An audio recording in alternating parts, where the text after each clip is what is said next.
pero la vamos a grabar y después yo la voy a subir. Después la vas a subir a YouTube. Sí, después la voy a subir a YouTube, a mi canal de YouTube. Ya después les voy a mandar el link a los grupos de curso también para que los tengan. ¿Ya? Pues bien, hoy día vamos a ver un poquito de parlamentarismo en Chile. No me voy a detener mucho acá, porque en verdad esto debería ya estar pasado, pero como hemos avanzado hacia Europa, vamos muy bien en Europa, de hecho ya terminamos Segunda Guerra, entonces tengo que retomar Chile para en algún momento llegar al mismo punto histórico donde está la Segunda Guerra, pero en Chile. O sea, 1945, pero no en Alemania, que Hitler ya perdió, ya, no, no. Eso, pero en Chile.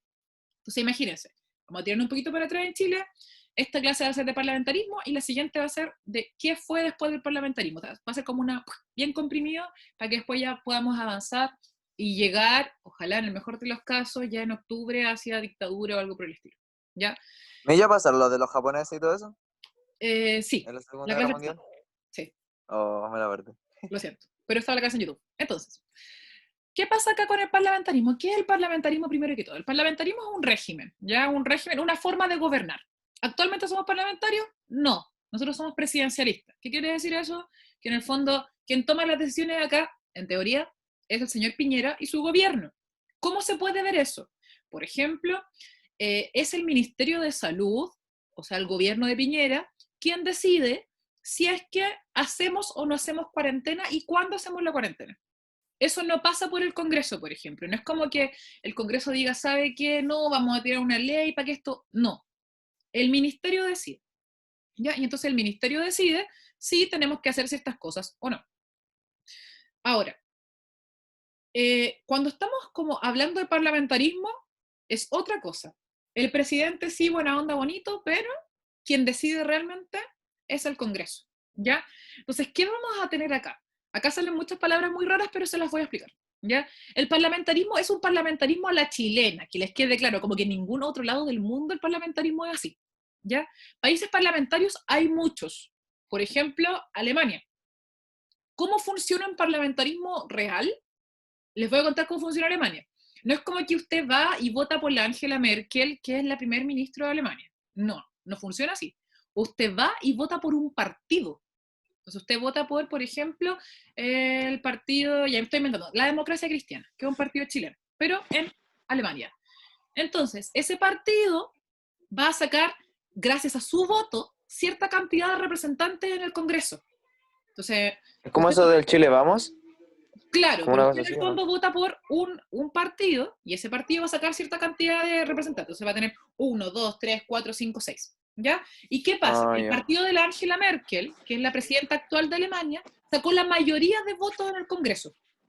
Entonces, esa mayoría de votos en el Congreso elige, o sea, los parlamentarios, la gente, los senadores, eligen a un presidente. Tú nunca votaste directamente por el presidente. No es el caso de Chile. Chile jamás ha tenido eso, nunca ha sido parlamentario. En Chile siempre la gente ha votado por el senador, por el diputado, por el presidente, votitos aparte. Nunca hemos votado por listas completas, ¿ya? Podría ser ahora, si es que se cambia la constitución, podríamos tener un parlamentarismo. ¿Quién sabe finalmente en qué va a parar todo esto? Pero en Chile nunca ha existido. El parlamentarismo de la chilena es una pobreza entre un presidente con poco poder y un Congreso que hace lo que quiere. ¿Ya? Eso es como el resumen del parlamentarismo de Chile. Entonces, da lo mismo que yo les diga que, bueno, que en esta época estuvo tal o cual presidente, porque en el fondo de lo profundo esta gente no gobernaba. ¿Ya? Eso es lo que tenemos que tener súper, súper claro. El presidente acá es como un títere, porque quien tiene el poder real es el Es como Congreso. la cara nomás. Exactamente, es la cara visible y usted vota, y de hecho es tan brutalmente la cara visible que pasa como en 5 años sale como uno del Partido Liberal, 5 años después uno conservador, 5 después uno liberal, 5 después uno conservador. Como se ponen de acuerdo, ese es como el nivel de competencia es muy bajo. Entonces, cuando yo digo acá, por ejemplo, que el parlamentarismo a la chilena tiene ciertos hábitos electorales, y digo cacicazgo, no sé si lo están viendo, pero la parte del medio, en el fondo, donde dice cacicazgo, ¿ya? ¿Qué es cacicazgo? Que acá fundamentalmente yo soy senador, yo hago lo que quiero, pues si totalmente yo tengo el control, mi primo está en la Cámara de Diputados y mi tío es Aquí, para hablar. jefe de la Iglesia Católica, entonces básicamente Quiero hablar algo. yo hago lo que se me da la gana. Eso es un cacique, ¿ya? Y cohecho, ¿qué significa cohecho? Cohecho es comprar los votos. Ah, usted no quiere aprobarme la ley, le pago. Así de simple. Al día de hoy me imagino que ustedes están súper conscientes de que eso sigue existiendo. Ya no es algo como que, no, que haya Sí, pasado. Ya no. Hasta el día de hoy incluso como esto cuando te regalan cositas, así como que viene el alcalde y te regala como un paquete de arroz, ya eso fue hecho de una u otra forma igual, porque te está comprando el voto de una u otra forma. Entonces, ¿qué tenemos parlamentarismo? El parlamentarismo es unos senadores y diputados que se creen otra cosa, que tienen todo el poder en Chile, y que tienen algo que, bueno, no alcanza a ver, o sea, si se achican las pantallitas a la derecha lo van a poder ver bien. Entre los aspectos negativos tiene cosas muy malas. Por ejemplo, imagínense ya, el ministro París, que es el ministro de Salud. El ministro París, por ejemplo, toma ciertas decisiones, lo de las cuarentenas, ¿ya? Cuarentena para acá, cuarentena para allá, qué sé yo. El Congreso tenía tanto poder que podía decir, como sabe que el ministro París no nos gusta y no nos parece lo que está lo haciendo, así que sacan. sabe qué, se va. Y si en el fondo tú como presidente no tienes como un equipo constante de gente todo el tiempo que te está ayudando con tu proyecto no sirve de nada, porque va a llegar otro ministro y le tenéis que explicar todo de nuevo y otra vez volvemos con el mismo proyecto. Entonces, en esta época el Congreso sí lo que quería. Primero que todo, no tiraba ninguna ley porque no les convenía. Ustedes tienen que pensar que si bien ahora entendemos que el general, diputados, senadores, el presidente, los ministros son gente de plata, antes era mucho peor. ¿Ya? Esta gente tenía todo el poder político y todo el poder económico. Por lo tanto, leyes para beneficiar, por ejemplo, a los obreros, ¿para qué? Así de simple, ¿para qué? Si en el fondo yo tengo todo el poder, yo estoy controlando todo el país. Leyes para beneficiar a las mujeres, filo, somos todos hombres, ¿qué nos importan las mujeres? Leyes, por ejemplo, para que, no sé, podamos tener... hay unas que sí funcionan, ahí les voy a contar. Pero para que, por ejemplo, no sé, pueda ser más justa la cosa, no sea tan desigual la repartición, disculpa, estoy comiendo de nombre, ¿ya? Para que no sea tan desigual el tema de los sueldos, nada, no te conviene, si tú eres el empresario. Esta gente es la misma gente que es dueña de las salitreras, es la misma gente que es dueña de los barcos en Valparaíso, el No tienen por campo en dónde el perder la sur. plata. Entonces, en el fondo, si yo tengo toda la plata y tengo todo el poder, ¿para qué voy a hacer leyes para la gente que no me interesa? Eso es el periodo, quiero que lo entiendan. Mucha corrupción. Acá de verdad son gobiernos bien, si lo viéramos como gobierno por gobierno sería hasta aburrido, porque es como, ¿qué pasa? Nada. ¿Ya? El resumen de la historia es que se hacen muchas luces, Santiago se ilumina, por ejemplo, entre el alumbrado eléctrico, las calles, se limpia Santiago, ¿ya? No sé si ustedes saben, pero si han ido a Santiago se darán cuenta que, por ejemplo, hay barrios específicos de comercio, barrios específicos para esto. Bueno, el centro de Santiago se limpia para que cuando vengan los franceses o los ingleses digan, ¡oh, qué país es moderno! Y se tira toda esta gente trabajadora como a los márgenes de la ciudad. Eso es lo que pasa en el parlamentarismo. Entonces, en el fondo es un periodo donde Chile quiere mostrarse como un país muy bacán, tiene el salitre, ganó la guerra del Pacífico, un país muy fuerte. Pero por dentro, la verdad es que es de una injusticia tremenda, tremenda. O sea, la gente no tiene derecho ni a voz ni a voto porque no sabe leer ni escribir, la gente con suerte se está educando y qué sé yo. Ahora, ¿qué cosas podemos destacar del periodo, tal como sale acá? ¿Es democratizador? Yo lo cuestiono, no adhiero a este punto, pero sí al que dice estabilidad institucional. Chile se mantiene estable. De 1891, que es la guerra civil, a 1925, en Chile no pasa nada. Chile es un país súper, súper estable, como me refiero a eh, los gobiernos pueden terminar a tiempo, 5 años dura este presidente, 5 años dura el otro, ya no hay grandes problemas internos, a excepción de uno que otro que lo vamos a tocar después. Con los vecinos está todo bien, entonces en el fondo este es el periodo parlamentario. Corrupto, cohecho, hay también algo que se llama cohesión, que en el fondo, tú no querés votar por esto, bueno, te mando toda mi cuadrilla con gente armada y me votáis por esto y se acabó. Cohesión ya, en el fondo, obligarte a votar por cierta cosa. Y en el fondo, ¿qué más vamos a tener en esta época? Un pequeño, y esto es súper importante para que lo consideren también, lo bueno de la época es que día tras día van a haber mayor cantidad de personas metiéndose a estudiar. ¿Y por qué es tan importante esto? Porque entre más gente entra a colegios, más colegios hay en Chile, más gente puede educarse, esa gente va a poder votar. A largo plazo va a poder incidir en la política.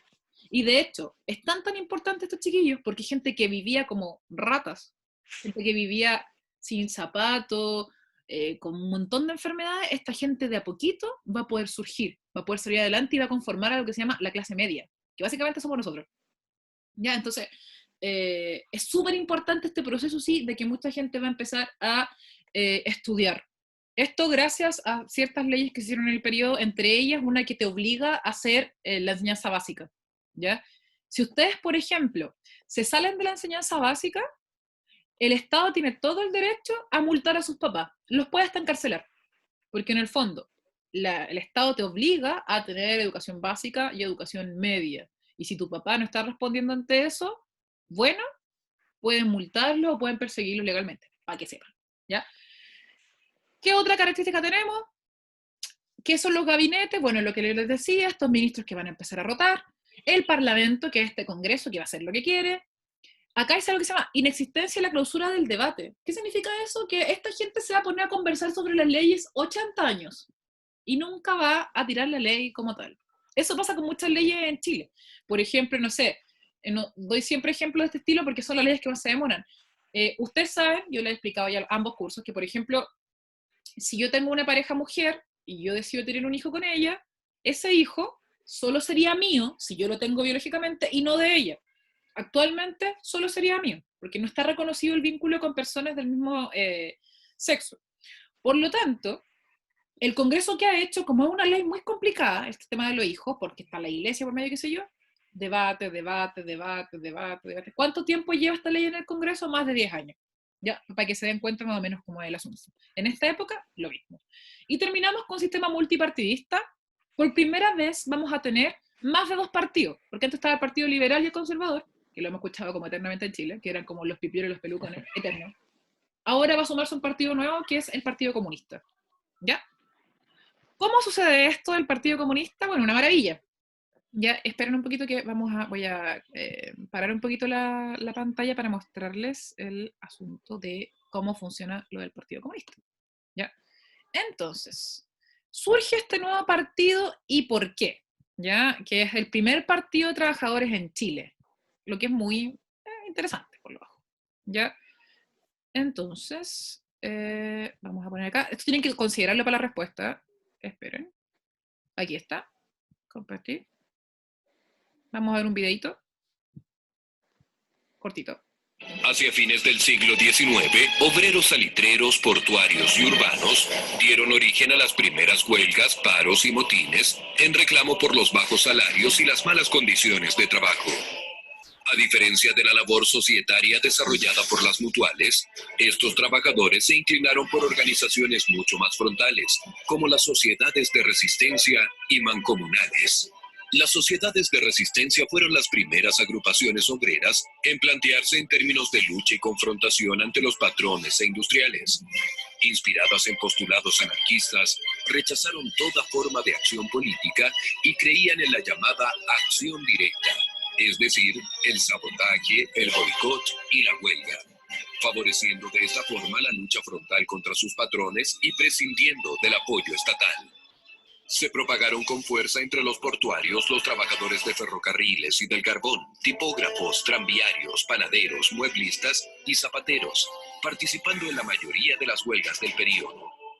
Por su parte, los mineros del norte salitrero y del Golfo de Arauco adhirieron a las llamadas mancomunales, organizaciones de trabajadores típicamente chilenas que combinaron el socorro mutuo con la acción directa. Si bien la mayoría de ellos actuaron dentro del marco institucional vigente, también recurrieron a la huelga para luchar contra sus patrones y postularon la necesidad de participar en la lucha política nacional con el fin de transformar las relaciones productivas. Con el fortalecimiento del movimiento obrero, la cuestión social fue adquiriendo un tono cada vez más político, dando origen a un ciclo de huelgas y protestas populares que puso en entredicho la dominación oligárquica y liberal. Poco a poco, los gobiernos se fueron haciendo conscientes de que las manifestaciones obreras contenían un potencial tremendamente amenazador para el sistema, tanto por la cantidad de personas involucradas como por los perjuicios derivados de la paralización de actividades estratégicas para el país, salitre, puertos, ferrocarriles, etc. Además, el grado de radicalidad y ánimo de confrontación de algunos discursos obreros encendió la alarma en los sectores acomodados. Frente a este escenario, la actitud más frecuente asumida por el Estado fue la represión, la cual iba desde el despido de los activistas de sus empleos hasta las matanzas indiscriminadas de población. Sin embargo, desde la publicación de la encíclica Rerum Novarum, gran parte de los sectores conservadores adhirieron a la línea social cristiana impulsada por la Iglesia, que responsabilizó a los ricos del cuidado y bienestar tanto material como espiritual de la clase trabajadora. Asimismo, los interpeló a hacerse cargo de la beneficencia, la educación y el socorro de sus familias. Por otro lado, en algunas esferas de la clase política, tomó cuerpo la idea de combatir la cuestión social con obras y leyes de protección social, tales como la Ley de Descanso Dominical y de Habitaciones Obreras, promulgadas durante la primera década del siglo XX. Asimismo, el desarrollo de la cuestión social obligó a reformular los mecanismos de convivencia social entre el grupo dirigente y los sectores populares, especialmente porque estos últimos empezaban a formular paulatinamente su propio proyecto político. Los ejemplos del Partido Democrático, como del posterior Partido Obrero Socialista, sin mencionar la experiencia de los diversos centros anarquistas, no hacían más que ratificar esta maduración político-ciudadana del mundo popular. Entonces, jóvenes, mientras están los ricos... Llegó Cyber Day de Mercado Libre. Maravilloso. Hasta 60% La no- Maravilloso. Mercado Libre, todo a todo hasta que Disculpen llegue la pobreza. Ya, ahora sí. Pero esto ha pasado siempre en Chile igual, pues. Como Sí, que siempre totalmente. ha sido lo mismo. Totalmente de acuerdo. Efectivamente, nosotros vamos a tener acá tienen como la evidencia de eso, como que no pasan las cosas y la gente no se mueve, ya. Sucede que, jóvenes, lo que va a terminar pasando es que mientras están los ricos como full filo, estamos gobernando, lo pasamos bacán, ganamos todo el salitre, bla, bla, bla, los pobres, tal como vimos anteriormente, muy influenciados también por movimientos extranjeros como la Revolución Rusa, entre otros, y estos movimientos que están desde afuera, empiezan a rebelarse. Se rebelan, empujan, presionan, norte, centro, sur, Chile arde, entre 1901, 2, hasta más o menos 1910, ¿ya? Y los ricos tienen que hacer algo. Entonces, como los ricos tienen que hacer algo, lo que se les ocurre es hacer a lo que se llama las leyes sociales, que son estas, ¿ya? Ley de habitaciones obreras, ley de descanso dominical, ley de la silla, ley de accidente del trabajo, ley de salario. Todas estas leyes las tenemos gracias a esos obreros hace 80.000 años atrás, ¿ya? Entonces, ¿qué pasa? En el periodo parlamentario tenemos, por una parte, un montón de plata entrando, pero por otra parte, una injusticia brutal. Quizás es el periodo más injusto de toda la historia de Chile. Yo creo que no me equivoco en decir eso, ¿ya? Porque Chile está forrado de plata. Si ustedes buscan en libros antiguos sobre historia, este periodo se conoce también como el periodo del crecimiento económico del país, ¿ya? Este es el periodo donde Chile como que la gente rica se abanicaba con billetes y no estoy exagerando. Entonces, ¿qué pasa? Mientras pasa el parlamentarismo, está sucediendo esta revuelta popular y esta revuelta popular va a llevar finalmente a la creación de un partido que se llama Obrero Socialista y posteriormente se va a llamar Partido Comunista. La pregunta lógica es por qué este Partido Comunista, si bien tenía la mayor cantidad de trabajadores, la mayor cantidad de población, ¿por qué nunca llegaron al gobierno? Tenemos que entender que la mayoría de los trabajadores tampoco sabía leer ni escribir.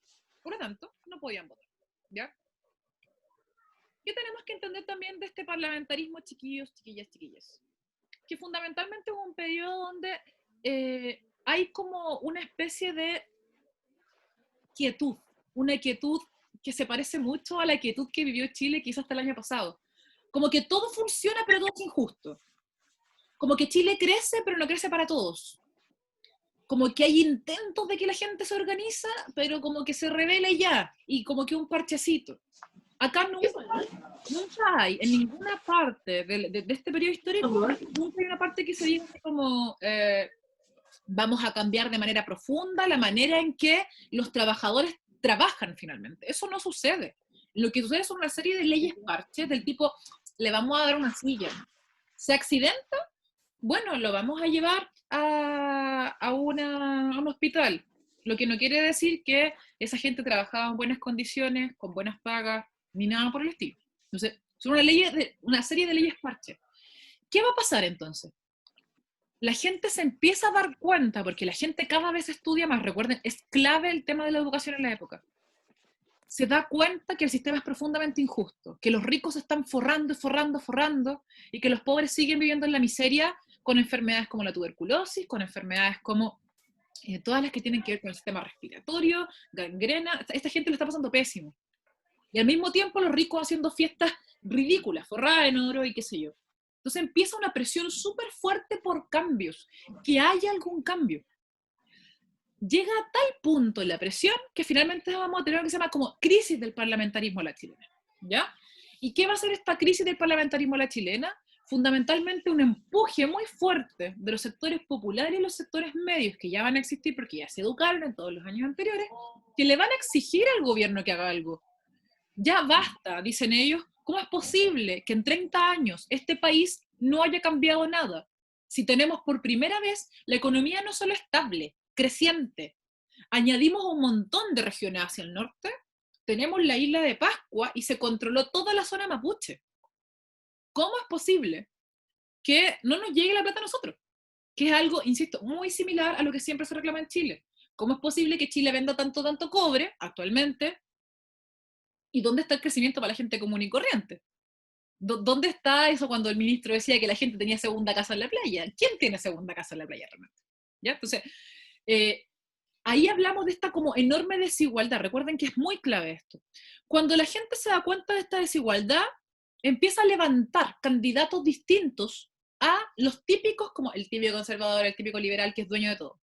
Y se levanta una candidatura muy interesante, que es la de un caballero que se llama Arturo Alessandri Palma. ¿Ya? Este caballero asume el poder, finalmente gana, porque los sectores medios lo apoyan. Imagínense, los sectores medios de la sociedad van a terminar apoyando a un candidato que es liberal, que en el fondo es del partido de los ricos, pero que parece ser que trae cambios. Un hombre que le promete a la gente cambios en Chile. Él dice, el sistema acá está viciado. Lo que necesitamos hacer es un cambio profundo. Y la gente, ¿qué pedía en la época? Miren las coincidencias de la vida. La gente pedía una nueva constitución. Porque la gente decía que la constitución que había no servía para la época porque ¿qué tenía? Un montón de trampas donde el Congreso podía aprovecharse, donde el presidente no tenía mayor poder de decisión, donde fundamentalmente había amplio espacio para la corrupción, ¿ya? Imagínense que ni siquiera existía lo que se llama Tribunal Calificador de Elecciones. O sea, la verdad es que los votos se contaban así como al ojo, ¿ya? Y si yo me quería robar una urna llena de votos, me la robaba. Eso no existía. Ya, el nivel de ordinariedad política de Chile era muy alto. Y la gente de la clase media y las clases populares sabía esta situación. Quiero que entiendan como la importancia de aprender. Yo sé que es como que en este momento ustedes deben como odiar un poco el tema colegio y bla, bla, bla, pero la importancia de estar súper conscientes de lo que pasa. La gente se organizó, imagínense el nivel, se autoorganizó para hacer una constitución. Se sentaron a escribir una constitución. Gente común y corriente. Gente que era sí, eso sí lo supe. ¿ya? Profesores, estudiantes, toda la gente se reunió, sacó como líderes para que hicieran una nueva constitución. Ese fue el nivel de presión. Pero ¿qué pasó? Arturo Alessandri Palma, que era como la promesa de la época, la promesa de sí, por fin van a haber cambios en Chile, este presidente por fin se va a poner como los pantalones, está como... ¿Una mentira? No pudo. No pudo porque, aunque él prometió un montón de cambios, el Congreso le decía como, sáqueme al ministro. No, esa ley no me gusta. No, ¿usted quiere hacer una ley distinta? No, sabe que es muy lento, así que no la vamos a poder hacer. Entonces Alessandri se vio como atado de manos. Por más que quería cambios, el Congreso básicamente le hizo una gran tapa, ¿ya? Entonces, ¿qué pasó? Lo que pasa históricamente en Chile cuando las cosas están trabadas, porque tenemos como dos opciones en la historia de Chile. O se alza el pueblo, o se alzan los militares. En el caso de en esta pasada, y me hago cargo de lo que voy a decir, en esta pasada los militares que se alzaron eran militares del pueblo, no eran los generales, eran como los militares más pobres, porque ellos llevaban luchando por años que les subieran el sueldo, ganaban un sueldo muy, muy bajo, y venían luchando muchos años para que hubiese una ley y les subieran el sueldo. ¿Qué va a pasar finalmente? El Congreso le va a decir como, ¿sabe qué? No, como que Chile no tiene plata para ahora subirle el sueldo, entonces como que no. ¿Y qué va a hacer el Congreso a su mismo tiempo? Se va a autosubir el sueldo. Los diputados y los senadores votan para subirse el sueldo a sí mismos. Consecuencia, estos militares que eran pobres van al Congreso, y ese es el documento de la última actividad que yo mandé a hacer, van al Congreso Imagínenselo tal cual se lo estoy diciendo. Rodean el Congreso, que es una cuestión como un semicírculo, se ponen en todo este semicírculo arriba, como en la especie como de la galería del Congreso, porque uno puede ir a ver las sesiones, y empiezan con los sables, no sé si ustedes cachan, pero los militares no solo tienen armas de fuego, también tienen sables que son como más de adorno, pero son sables finalmente, y empiezan a Ah, pescar son como esos. Ah, ya. unos No, largos, no, no. unos sables que se ponen acá como en la cintura, ¿ya? Entonces, lo que empezaron a hacer es que pescaron los sables, los sacaron y empiezan a golpearlos contra el piso, empiezan a hacer todos al mismo tiempo, en función de amenazar a los congresistas para decirles, ¿saben qué? Ustedes no pueden seguir con este Chile estancado. No está pasando nada en Chile. ¿Cómo va a ser posible que lo único que hagan sea una ley para subirse el sueldo ustedes mismos? ¿Qué pasa con el resto de la población? Que también está en crisis. Ojo, y que la próxima clase la vamos a ver en profundidad, está en crisis porque además recuerden que acaba de terminar la Segunda Guerra Mundial en el mundo, ¿cierto? En Alemania, en todos estos países que quedaron muy devastados, y Chile no tiene a quién venderle salitre. Entonces Chile está empezando una crisis económica muy dura, y esta gente del Congreso sube el sueldo a sí misma. Consecuencia, los militares sacan, o sea, no sacan, obligan en el fondo al Congreso a despachar un montón de leyes, se toman el Congreso y le dicen a Alessandri, porque Alessandri, ojo, Alessandri tuvo que arrancarse en algún momento con toda esta situación, le dicen a Alessandri, ¿sabe qué? Nosotros vamos a gobernar el país mientras en el fondo esta cuestión se arregla. Pero nosotros creemos que entre todas las soluciones que hay, la solución es cambiar la Constitución, porque no puede ser posible que el Congreso haga lo que se le dé la gana. Y no puede ser posible que el presidente, por más buenas intenciones que tenga, no pueda hacer nada. Consecuencia de esto es que meses después, Alessandri vuelve desde Argentina, porque se arrancó Argentina, vuelve a Chile y se Sí, proclama, otra se arranca en Argentina. y se proclama una nueva constitución en 1925, que es la que va a durar hasta la constitución de 1980, que es la que nos rige ahora, ¿ya? Por lo tanto, cuando ustedes piensan en el trabajo que yo les mandé a hacer, piensen en todo esto. Chile tiene una crisis profunda, tiene una crisis política, porque fundamentalmente el país se está gobernando como por inercia, los presidentes no pueden gobernar, el Congreso es quien gobierna, y no hace nada si no es para la élite, aparte de las leyes de educación, que es lo que podemos rescatar, y estos parchecitos que son las leyes sociales. Inestabilidad social, porque tenemos un montón de gente presionando, al mismo tiempo empujando de distintas direcciones hacia el gobierno, levantamientos en todo Chile, ya una especie de revuelta popular, más en el fondo una profunda molestia por cómo están haciendo las cosas. Y la cuestión social, que vamos a hablar de la inestabilidad económica, que en el fondo es Chile viviendo del salitre, que era como la única exportación que teníamos, y de repente se nos acabó el mercado del salitre, porque la guerra se acabó, entonces ¿para qué vamos a vender salitre? Entonces, están estos tres puntos críticos al mismo tiempo, que son los años 20, que van a desembocar en este alzamiento militar, en esta como toma de poder por parte de los militares pobres, que se llama el ruido de sable, que finalmente va a llevar a que unos meses después Chile tenga una nueva constitución, ¿ya? Y con eso se va a dar por finalizado este breve periodo de parlamentarismo a la chilena, porque nuevamente va a tener poder el presidente. Desde 1925 hasta ahora, el presidente tiene más poder que el Congreso.